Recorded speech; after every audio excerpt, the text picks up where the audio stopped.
So ito po, palit tayo ng harness. Kasi ang dami ng binarukbok din eh. Bago na ito, steering lock, bago ang stop start, bago ang peps module. So ayan, palit tayo na yan, 10 harness simula dito hanggang dun, hanggang doon sa kabilang yun. So itong harness, so ayan ang harness, palitan natin ito.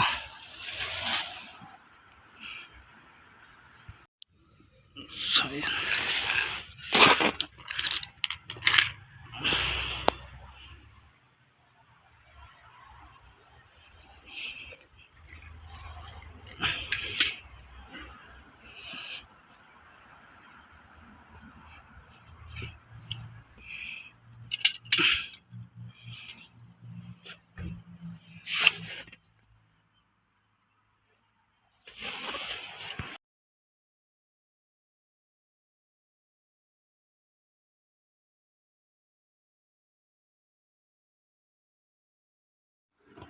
ayan, diyan po ay dalawang harness na po, isang bago, isang luma ang pinagsasabay ko.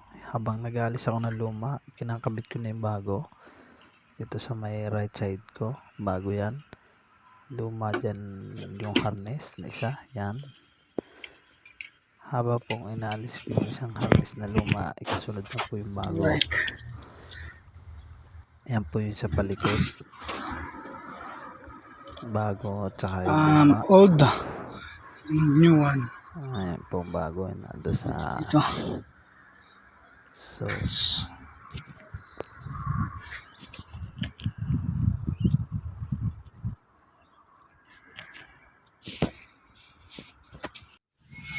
Ayan po yun. Ayan po, makikita nyo dalawang harness yan magkasalubong.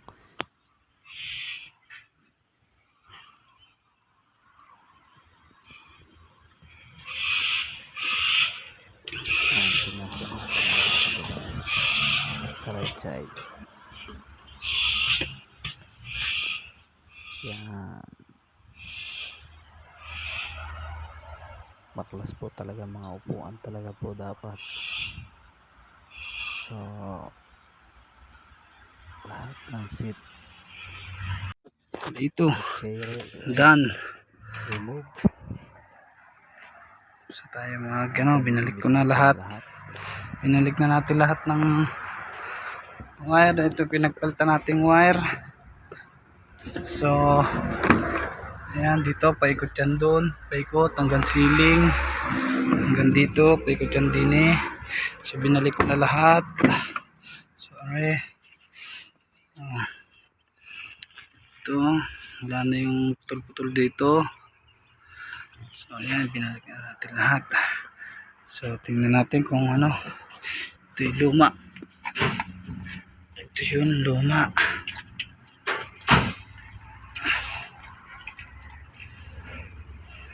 Problema nito, may mga putol-putol. Merong idinugsong na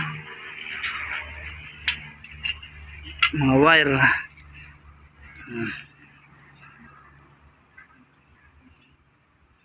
Kaya pinalitan natin sa buong harness. Nagkakabit na natin ito. Kabit na natin ito. Tsaka yung battery. So ayan, kinabit ko na lahat. Pati dito, doon sa kabila. So kabit natin battery. Ayan natin. Kabit natin battery. Kabit natin battery.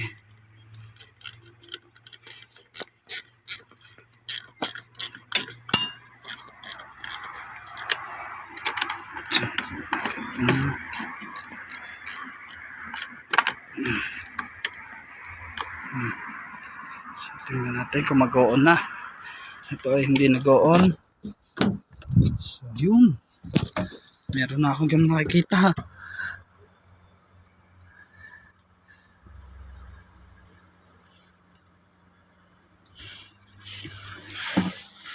Ito may nag-on na. Yan, meron na.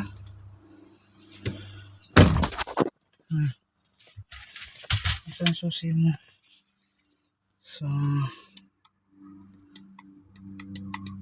So yun, pero nag-on na siya. Meron na siyang power. So ito na lang, wala siya sa ignition. So balik natin luma niya. So ito, nagpalit tayo nito kasi kung dalawa lang. So pinalitan ko to. Tapos ito susi, may program na din. So ito, yun, nag-on na. So imo, yun, meron pong problema sa imo. So ipoprogram pa natin. At least nag-on na siya.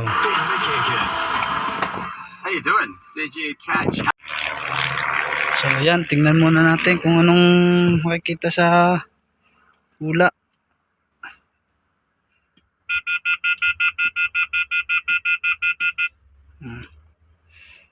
Tingnan muna natin kung ano makikita sa hula.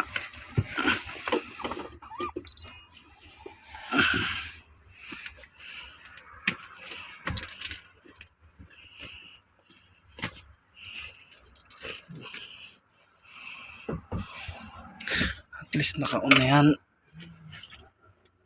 John's Gospel, chapter 4, you can have a look at it sometime. And this woman, a Samaritan woman, belonged to a despised race. In fact, they were a displaced race, despised by their neighbours, the Jews. You know, as every morning a Jewish man would pray, "Blessed be thou, O God, for thou hast not made me a woman." But on this hot day, we see Jesus talking to this woman at the well. And there must have been quite a shock for this Jewish rabbi, Jesus, to speak to a woman.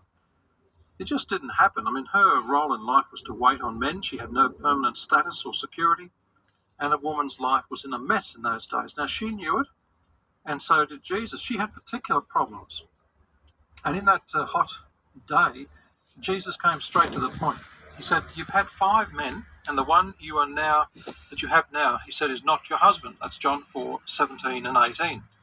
So obviously he knew, and in her own community she was an outcast. She was considered an evil woman, immoral woman, and that's probably why she was there alone with nobody else around her. The other women didn't want to be with her or be seen with her. But Jesus didn't condemn her or make her feel worse. She already felt inferior enough. So he talked to her quietly about life and about water. Here they were sitting at the well. And he said, "Everyone who drinks of this water," probably pointing to the well, "will be thirsty again. But those who drink of the water of life that I will give them will never be thirsty. It'll become in them a spring of water gushing up into eternal life." So here was Jesus offering this woman eternal life. But she didn't quite follow. She thought he meant a location or place to worship. He told her that God is spirit. And he said we must worship in spirit and in truth. So she continued to ask the questions. And she said, "I know that the Messiah is coming. When he comes, he will explain everything to us." That's verse 25. Now, the Samaritans, they expected a Messiah who would bring in the golden age and liberate their nation. Well, over the years, I guess people have looked for their own Messiah. The Germans expected Hitler to solve their problems. The Russians looked to Lenin and Stalin.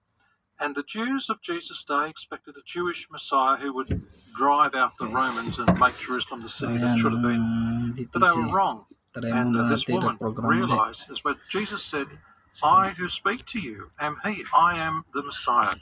Here she was sitting in front of the true Messiah. So she couldn't believe her ears and her eyes. So ayan, may procedure tayong sinunod. Ayan po, may procedure tayong sinunod. So matapos natin ma-program yung key, so ito naman, dito tayo. Anong last na procedure niya ay, sabi dito, press. Sabi niya press na. Sunod lang natin procedure. May mga procedure tayo sinusunod. So, ayan. Tingnan natin. Patingin niya ako nung ano. Parang yung tiniming ko, ayos na. Wiring talaga. O, hindi. Wiring, kasi may sunog sa ano, is pinagputulan ba? Uy, tingnan mo muna daw yun. Ano, napalag yun. Namali sa timing. Binalik ko na pati. So, ito, tingnan, check lang natin kung ang DTC.